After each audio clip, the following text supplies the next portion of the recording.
Hello friend, हम basic accounting concept में accounting convention principles पढ़ रहे हैं। हम ये पढ़ रहे हैं कि अकाउंटिंग कुछ कॉन्सेप्ट एंड प्रिंसिपल पर बेस्ड होती है जो यूनिवर्सल एक्सेप्टेंस होती है, जिनकी पूरी दुनिया में उन्हें एक जैसा माना जाता है।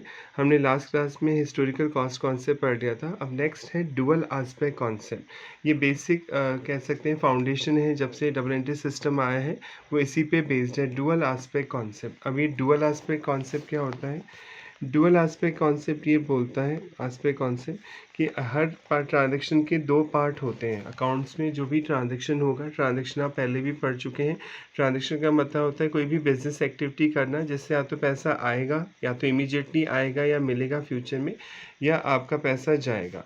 तो transaction means inflow and outflow of cash during the business activity. आप कोई बिजनेस की एक्टिविटी करते हैं, उसके दौरान कोई इनफ्लो और आउटफ्लो होता है कैश का, तो उसे आप बोलते हैं ट्रांजैक्शन, राइट। तो ये बोलते हैं कि हर ट्रांजैक्शन के दो पार्ट होते हैं। एक पार्ट होता है डेबिट, एक पार्ट को करते हैं डेबिट और एक पार्ट को करते हैं क्रेडिट। अब कब करते हैं डेबिट, कब करते हैं क्रेडिट, ये नेक्स्ट चैप्टर में हम एक्सप्लेन करेंगे। कुछ रूल्स हैं जिनसे पता चलता है कि इन चीज़ों को डेबिट किया जाता है और इन चीज़ों को क्रेडिट किया जाता है, राइट। तो ये होता है dual aspect concept. Dual aspect concept ये बोलता है कि हर ट्रांजेक्शन में दो आस्पेक्ट होंगे, एक डेबिट साइड और एक क्रेडिट साइड। अब इसे हम एग्जाम्पल से समझते हैं। इसे राम ने बिजनेस स्टार्ट किया 50 लाख रुपए लगाकर। राम 50 लाख रुपए लगा रहे हैं बिजनेस स्टार्ट करते समय। तो आप पढ़ चुके हैं, जब कोई ऑनर बिजनेस में कोई असेट लगाता है, कोई अमाउंट लगाता है, कुछ भी इन्वेस्ट करता है, तो उसे हम कैपिटल बोलते हैं। तो 50 लाख तो हो गई कैपिटल, राइट। और एज पर separate entity concept, capital liability होती है बिजनेस के लिए। आप पढ़ चुके हैं separate entity concept, right. Owner को अलग समझा जाएगा, बिजनेस को अलग समझा जाएगा। तो बिजनेस को जो भी पैसा देगा ऑनर, वो एक तरह से लाइबिलिटी समझाएगी, बिजनेस पे बर्डन माना जाएगा। बिजनेस को कमा के वो पैसा ऑनर को वापस करना होगा, राइट। अब राम ने कैपिटल आ गई बिजनेस में। अब बिजनेस में क्या हुआ कि 50 लाख में से 30 लाख का जो पैसा है उससे एक बिल्डिंग खरीदी गई,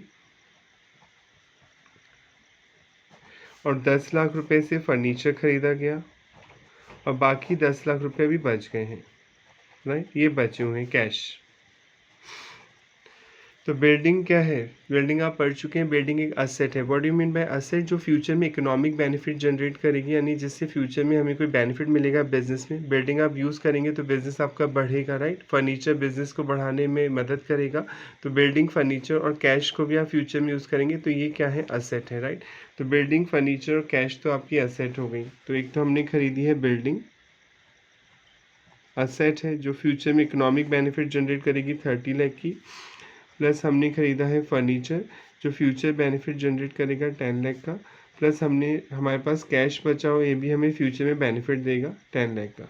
तो ये तो हो गए 50। इन सबके को बोलेंगे असेट्स, संपत्ति, असेट्स हैं यहाँ की, राइट। और जो ऑनर ने पैसा लगाया बिजनेस में उसे बोलते हैं capital.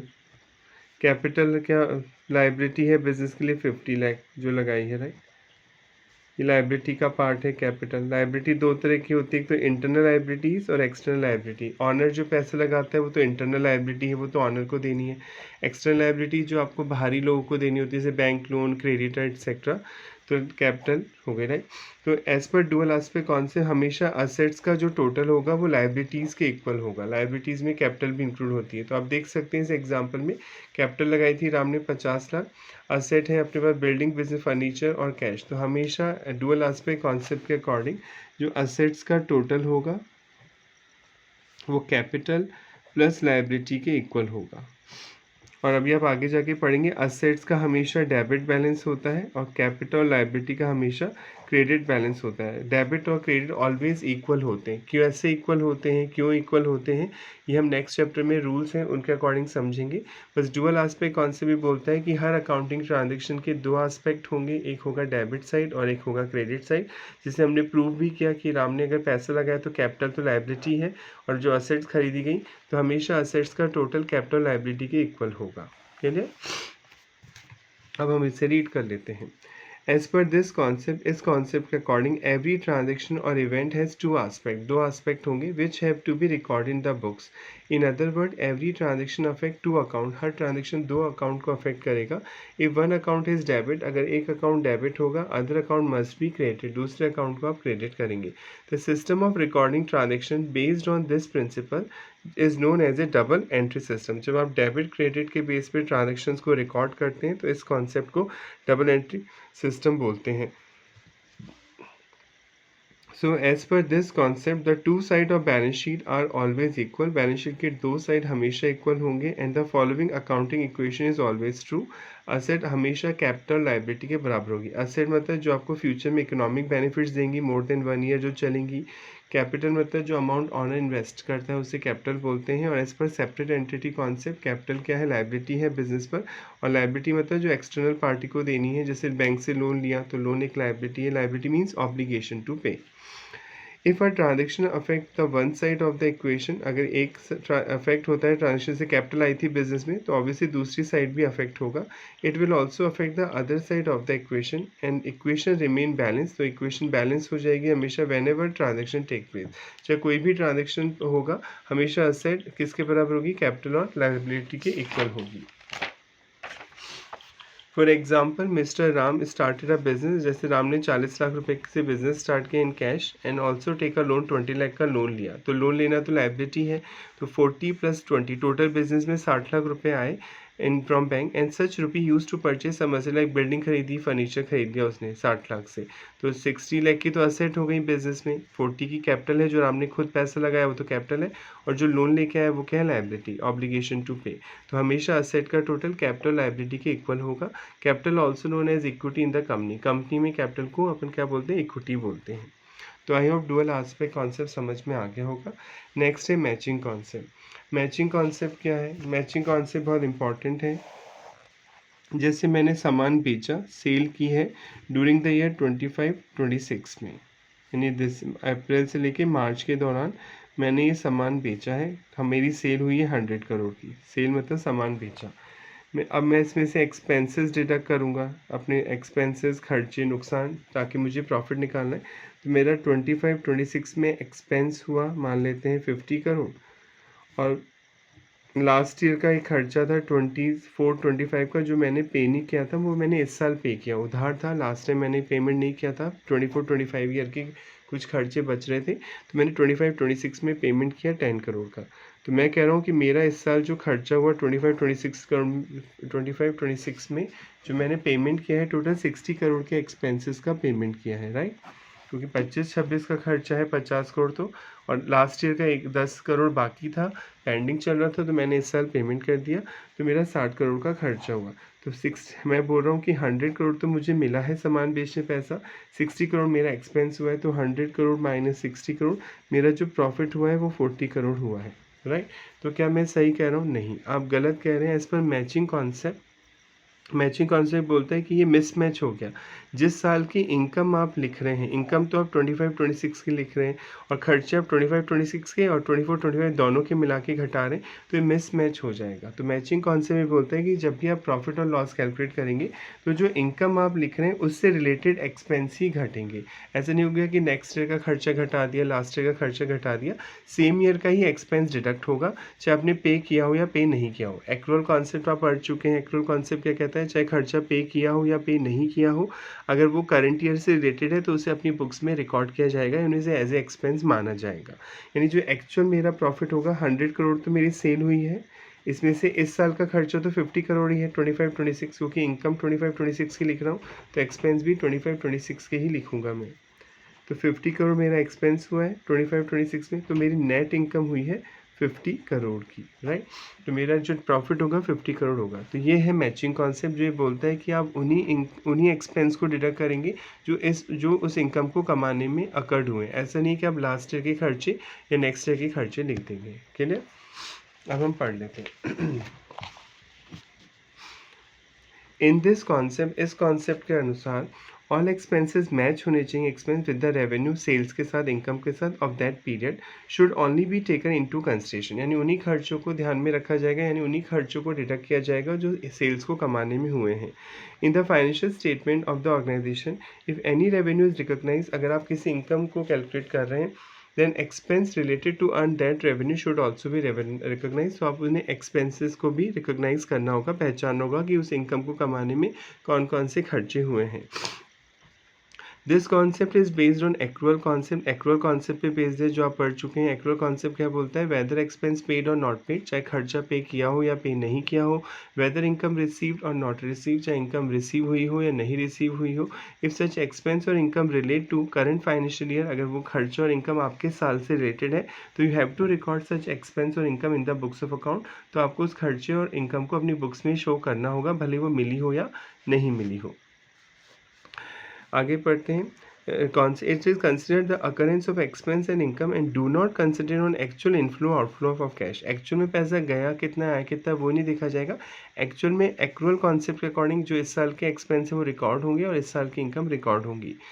This lead to adjustment of certain item. इस वजह से कुछ आइटम्स का एडजस्टमेंट करना होता है जिन्हें हम प्रीपेड आउटस्टैंडिंग एक्सपेंसेस बोलते हैं, अर्नड और एक्रूड इनकम बोलते हैं। इन्हें हम आगे जाके समझेंगे। प्रीपेड मतलब पहले ही एडवांस में पेमेंट कर दिया किसी खर्चे का, वो प्रीपेड होता है।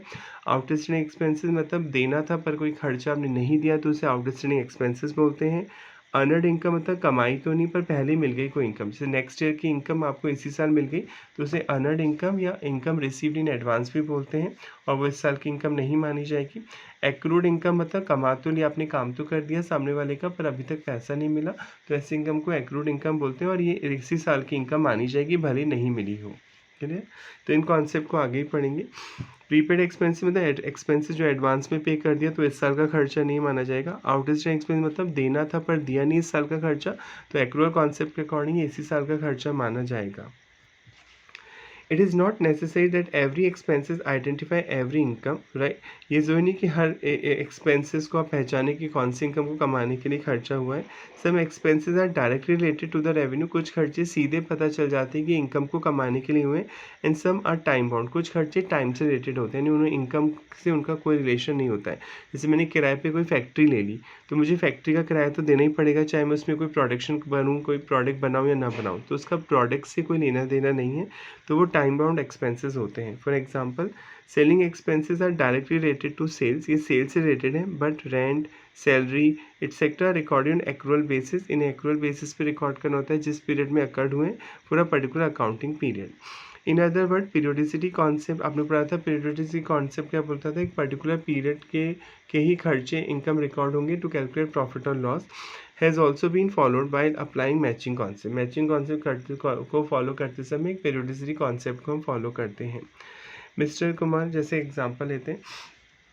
Mister Kumar started clothing business, अपने कपड़े का बिजनेस स्टार्ट किया मिस्टर कुमार ने। ही परचेज 10,000 पीसेस गारमेंट एट ₹100 पर पीस, उसने गारमेंट्स कपड़े खरीदे 10,000 पीसेस खरीदे, 100 रुपीज़ का है तो 10 लाख की परचेज हो गई।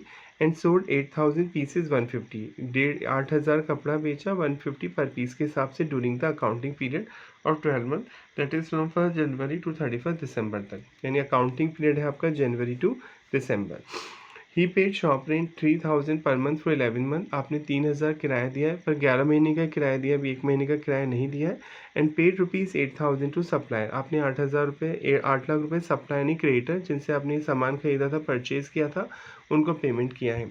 And receive ₹10 lakh from the customer, और जो सामान बेचा था उसमें से 10 लाख रुपये कस्टमर से मिले हैं। Let us see how accrual and periodicity concept operate. अब हम चेक करते हैं कि कितना प्रॉफिट और लॉस यहाँ पे हुआ है। देखिए पीरियोडिसिटी कॉन्सेप्ट क्या बोलता है कि जो बिजनेस की लाइफ है वो इनडेफिनेट होती है, पर बिजनेस की लाइफ को छोटे छोटे टुकड़ों में बांटा जाता है टू कैलकुलेट प्रॉफिट और लॉस। और यहाँ पे आपका जनवरी से स्टार्ट है फाइनेंशियल ईयर 2022 और एंड हो रहा है 31 दिसंबर 2022। तो हम इन 12 महीने की बात करेंगे, तो यानी एक्रूअल कॉन्सेप्ट आ जाएगा। एक्रूअल कॉन्सेप्ट क्या बोलता है, चाहे इनकम मिली हो या नहीं मिली हो आप उसे शो करेंगे। तो सेल लिखेंगे, अपन इनकम निकाल रहे हैं, सबसे पहले सेल्स की बात करते हैं। क्वेश्चन बोल रहा है 8,000 पीसेस आपने बेचे हैं 150 रुपये के हिसाब से, तो 8,000 इंटू 150 लिखेंगे, तो टोटल सेल हो गई आपकी 12 लाख, यानी आपने 12 लाख का सामान बेचा है कस्टमर को, पर कस्टमर से मिले 10 लाख हैं, लिखा हुआ 10 लाख, तो इतनी 2 लाख का उधार हो गया। तो चाहे उधार हो चाहे नगद हो, सेल है तो इस पीरियड की, इसी पीरियड में बेचा आपने सामान, तो इसी पीरियड की इनकम रिकॉर्ड होगी, चाहे इनकम मिली हो या नहीं मिली हो। एज पर एक्रूअल कॉन्सेप्ट आप उसे बुक में शो करेंगे। इसमें से 2 लाख रुपए लेने हैं कस्टमर से, तो वो आपके क्या हो गए, डेटर्स असेट होते हैं, ये असेट हो गए। 2 लाख रुपए आपको फ्यूचर में मिलेंगे। इसमें से 10 लाख तो आ चुके हैं, पर इनकम तो पूरी 12 लाख ही शो की जाएगी, चाहे मिली हो या नहीं मिली हो, एज पर एक्रूअल कॉन्सेप्ट। अब इसमें से माइनस करेंगे अब परचेज कॉस्ट, जो हमने खरीदा ये सामान, उसका खर्चा घटाएंगे। ठीक है, आपने वैसे 10,000 पीसेस खरीदे हैं कपड़े के 100 रुपये के हिसाब से, पर आपने बेचे तो 8,000 ही है, राइट। तो मैचिंग कॉन्सेप्ट क्या बोलता है, जो इनकम लिख रहे हैं उसको कमाने में जो खर्च हुआ वही घटेगा। तो कम आपने इनकम तो 8,000 पीसेस की लिखी है, क्योंकि 8,000 पीस ही बिके हैं, तो खर्चा भी 8,000 का ही घटाएंगे, यानी कि पूरा 10,000 पीसेस जो खरीदे वो घटा देंगे। तो 8,000 पीसेस आप हैं, उसकी कॉस्ट है 100, तो यहाँ 8 लाख ही आपका खर्चा माना जाएगा। वैसे खर्चा आपका 10 लाख ही हुआ है, पर 2 लाख का सामान तो फ्यूचर में बिकेगा, वो इस साल का खर्चा नहीं माना जाएगा। जो बिका है पीसेस, उन्हीं पे जो खर्चा है वही इस साल का खर्चा माना जाएगा। और आपके पास अभी 2,000 पीसेस बच गए, और एक पीस 100 रुपीज़ का है, तो 2 लाख रुपए का स्टॉक बच गया। स्टॉक यानी इन्वेंट्री, ये भी एसेट है, ये इन्वेंट्री हो गई जो फ्यूचर में बिकेगी, आपको इकोनॉमिक बेनिफिट मिलेगा। ये तो डेटर्स थे जिनको आपने उधार सामान बेचा था, ये 2 लाख रुपए फ्यूचर में देंगे, और ये सामान भी फ्यूचर में बिकेगा, तो असेट है। तो ये दोनों तो आपकी असेट हो गई, क्लियर। माइनस रेंट, एक और खर्चा दे रखा है क्वेश्चन में, रेंट। क्वेश्चन में रेंट था कि आपने 3,000 रुपये पर मंथ आपको रेंट देना है, पर आपने 11 महीने का ही रेंट दिया है। तो भले दिया हो या नहीं दिया हो, एज पर एक्रूअल कॉन्सेप्ट वो खर्चा रिकॉर्ड होगा, क्योंकि वो आपकी करंट फाइनेंशियल ईयर से रिलेटेड है। तो रेंट भले ही 3,000 मैंने 11 महीने का दिया है, पर मैं पूरे 12 महीने का ही खर्चा मानूंगा एज पर एक्रूअल कॉन्सेप्ट, 36,000, राइट। और जो 3,000 रुपये अभी मैंने एक महीने का रेंट नहीं दिया, वो मेरी क्या बन जाएगी, लाइबिलिटी। वो मेरी लाइबिलिटी है, क्योंकि मुझे देना है। उसे बोलते हैं आउटस्टैंडिंग रेंट। जो अभी रेंट पे करना है, खर्चा पे करना है, वो हो गया आउटस्टैंडिंग रेंट। ये लाइबिलिटी है, ऑब्लिगेशन टू पे। तो ये मेरी इनकम है इस साल की, ये मेरे खर्चा है, और ये भी मेरा खर्चा है, तो लेस कर देंगे। तो अपना जो प्रॉफिट हो जाएगा वो हो जाएगा 3,64,000, ये प्रॉफिट हो गया। और प्रॉफिट क्या है, कैपिटल है, ये ऑनर को देना है बिजनेस को, तो प्रॉफिट यानी कैपिटल का पार्ट है, ऑनर के पैसे का पार्ट माना जाएगा। तो कैपिटल भी क्या होती है, लाइबिलिटी होती है। तो प्रॉफिट भी एक तरह से लाइबिलिटी है, ऑनर को कमा के वापस करना है। आप पढ़ चुके हैं, बार बार पढ़ रहे हैं। लाइबिलिटी दो तरह की होती है, एक तो इंटरनल लाइबिलिटी जो ऑनर को देनी होती है, वो इंटरनल लाइबिलिटी, और एक एक्सटर्नल लाइबिलिटी जो बाहरी लोगों को देनी होती है, जैसे बैंक से लोन लिया, क्रेडिटर एक्सेट्रा, राइट। क्रेडिटर्स भी हैं। आपने क्रेडिटर्स को जिनसे सामान खरीदा था सप्लायर से, उन्हें 8 लाख ही पेमेंट किया है, जबकि उनका पेमेंट बनता था 10,000 पीस आपने खरीदे थे, 100 रुपये के हिसाब से 10 लाख का पेमेंट बनता है, पर आपने अपने सप्लायर को अभी तक 8 लाख का ही पेमेंट किया है, 2 लाख का पेमेंट नहीं किया, तो वो आपकी लाइबिलिटी है। क्रेडिटर, क्रेडिटर यानी जिनसे हमने हर सामान खरीदा, इन्हें पेमेंट करना है, तो ये 2 लाख रुपये अभी पेंडिंग है, ये भी आपको देने हैं, तो ये आपकी लाइबिलिटी है, क्लियर। ये लाइबिलिटी साइड आ जाएगा आपका। तो एक तो ये 3,000 रुपये आपकी लाइबिलिटी है, जो खर्चा आपने पे नहीं किया। एक कैपिटल, जो प्रॉफिट हुआ वो ऑनर को देना है, तो कैपिटल भी लाइबिलिटी होती है। और क्रेडिटर, जिनसे 10 लाख का सामान खरीदा पर अभी तक आपने 8 लाख दिए हैं, तो ये आपकी क्रेडिटर भी क्या है, लाइबिलिटी है एक तरह से। यहाँ तक कोई डाउट। तो ये होता है मैचिंग कॉन्सेप्ट, कि जिस इनकम को लिख रहे हैं आप, उसी को कमाने में जो खर्चा हुआ है वो डिडक्ट होगा, चाहे आपने पे करा हो या पे नहीं करा हो। कोई भी खर्चा अगले साल का है, पिछले साल का है, वो रिकॉर्ड नहीं किया जाएगा। क्लियर हो गया। अगर कोई डाउट है तो आप कमेंट करके पूछ सकते हैं। Periodicity concept fix up the time frame for which the performance is to be measure. आप पढ़ चुके हैं, पीरियोडिसिटी कॉन्सेप्ट के अकॉर्डिंग टाइम फ्रेम डिसाइड किया जाता है, जिससे बिजनेस की परफॉर्मेंस मेजर की जाती है कि प्रॉफिट हुआ है, लॉस हुआ। And financial position to be appraise, financial position होता है, असेट और लाइबिलिटीज देखी जाती है। Here it is January to December है, therefore revenue and expenses are to be measured for the year 22 and asset and liability are to be ascertained as 31st December। यानी हम जो रेवेन्यू इनकम कैलकुलेट करेंगे वो अब जनवरी to दिसंबर गिनेंगे, और जो liability और एसेट शो करेंगे वो 31st दिसंबर को शो करेंगे, right. Accrual concept operate to measure revenue 12 lakh, 12 lakh रुपए की सेल हुई थी, बताया था 8,000 पीसेज आपने बेचे थे 150 के हिसाब से, which accrued during 22, not the cash receive. Cash receive को इनकम नहीं माना जाएगा, इनकम पूरी 12 लाख ही रिकॉर्ड होगी, भले 2 लाख उधार बेचा है सामान, पर वो भी रिकॉर्ड किया जाएगा एज पर accrual concept. And also the expenses correctly, shop rent भले 12 मंथ का रिकॉर्ड होगा, भले आपने 33,000 ही पे किया है, पर वो पूरे 12 मंथ का ही खर्चा रिकॉर्ड होता है। पीरियोडिक प्रॉफिट कैसे आएगा, पीरियोडिक इनकम यानी sales minus match expenses. From the revenue of an accounting period, such expenses are deducted which are expended to generate the revenue। वो खर्चे डिडक्ट होंगे जो उस इनकम को कमाने के लिए किए गए हैं उस ड्यूरेशन में, to determine profit of the that period. In the given example revenue relate only sale 8000 pieces की सेल लिखेंगे, भले ही 10,000 पीसेस खरीदें पर बिके तो 8,000 ही है, तो अब इनकम और सेल 8,000 पीसेस की दिखाएंगे of garment, therefore the cost of 8,000 pieces of garment should be treated as expense. इसे हम ऐसे समराइज कर सकते हैं, बताया था अभी सेल लिखेंगे 12 लाख, भले इनकम मिली, भले इसमें से 2 लाख का उधार सामान बेचा है पर पूरी सेल लिखी जाएगी। खर्चा 8,000 पीसेस पे दिखाएंगे आप कॉस्ट ऑफ गुड्स, और पहले से आपने 10,000 पीसेस खरीदे पर बिके तो 8,000 ही पीसेस है, तो उसको कमाने में जो खर्चा हो वही लिखेंगे। और शॉप का किराया भले 11 महीने का दिया पर पूरे 12 मंथ का लिखेंगे, तो ये प्रॉफिट हो गया। और प्रॉफिट ऑनर को देना है, वो कैपिटल का पार्ट है, तो वो लाइबिलिटी में आएगा। तो एक तो असेट बच गई, हमारे पास स्टॉक बच गया था, बताया था 2 लाख का 2,000 पीसेस फ्यूचर में बिकेंगे, जिसे इन्वेंट्री या स्टॉक बोल सकते हैं, तो ये असेट है।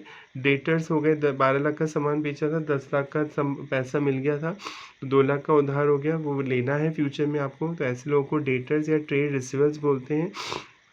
फ्यूचर इकोनॉमिक बेनिफिट मिलेगा, तो ये भी असेट का पार्ट है। कैश बैलेंस कितना बच गया भाई, 10 लाख का पैसा आया था सामान बेचने पे, इसमें से 8 लाख तो हमने दे दिया था क्रेडिटर्स को और 33,000 का रेंट दे दिया, तो ये जो कैश बैलेंस बचा ये भी असेट है, कैश बैलेंस। तो टोटल असेट का टोटल हो गया 567। लायबिलिटी में जो आपने 10 लाख का सामान खरीदा था क्रेडिटर से, पर उन्हें 8 लाख ही पेमेंट किया, तो 2 लाख रुपये भी देना बाकी है। 3,000 रुपये आपका जो है, 3,000 रुपये अभी तक आपने रेंट पे नहीं किया है, वो भी आप लिखेंगे यहाँ पे, शो करेंगे टोटल 3,000, मैंने यहाँ 36 लिख दिया गलती से। 1 महीने का किराया नहीं दिया है आपने, वो यहाँ पे शो हो जाएगा 3,000। और ये कैपिटल प्रॉफिट जो हुआ वो ऑनर को देना है, तो आप देख सकते हैं टोटल हमेशा इक्वल होगा, असेट और लायबिलिटी हमेशा इक्वल होंगी एज पर डुअल एस्पेक्ट कॉन्सेप्ट, डेबिट और क्रेडिट ऑलवेज इक्वल होगा। तो ये था मैचिंग कॉन्सेप्ट, राइट। तो आई होप ये समझ में आ गया होगा आपको मैचिंग कॉन्सेप्ट। मैचिंग कॉन्सेप्ट क्या बोलते हैं, जो आपने इनकम लिखी है उसको कमाने में जो एक्सपेंस हो रहे हैं वो ही डिडक्ट होंगे, यानी जो इस पर्टिकुलर पीरियड की इनकम लिखी है उसी पर्टिकुलर पीरियड के आप एक्सपेंस लिखेंगे, भले वो इनकम मिली हो या नहीं मिली हो, भले वो एक्सपेंस पे किया हो या पे नहीं किया हो, उसे रिकॉर्ड किया जाएगा। तो मैचिंग कॉन्सेप्ट को अपनाते समय एक्रूअल कॉन्सेप्ट फॉलो होगा और पीरियडिसिटी कॉन्सेप्ट को भी फॉलो किया जाएगा।